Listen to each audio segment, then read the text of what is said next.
So మన bad luck అనమాట. So అక్కడ ఇంట్లో అయితే తీయలే.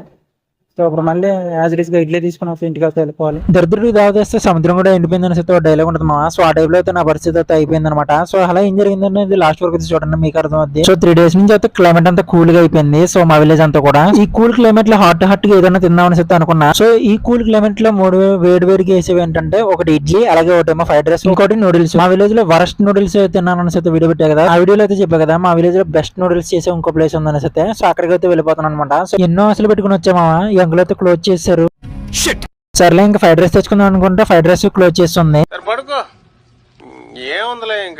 సో ఇంకేం చేస్తాం అని అయితే వేడిగా ఇడ్లీ తీసుకుని అయితే ఇంటికి అయితే వెళ్ళిపోతున్నాం మామ. సో ఇంకా మన దరిద్రం ఎలా ఉందంటే ఈ రోజు అయితే మనకి నూడిల్స్ తినే అవకాశం లేదు, ఫ్రైడ్ రైస్ తినే అవకాశం కూడా లేదు. అయినా ఇదంతా మనకి ఇప్పుడు జరిగేదిలే మామ. మీరైతే మన ఛానల్ అయితే సబ్స్క్రైబ్ చేసుకోండి. 600 సబ్స్క్రైబర్స్ కి చాలా దగ్గరలో ఉన్నాం. అలాగే మీ అమూల్యమైన చేతులతో ఒక లైక్ కూడా వేసండి వీడియోకి అయితే. ఇంకా ఉంటానే బాయ్.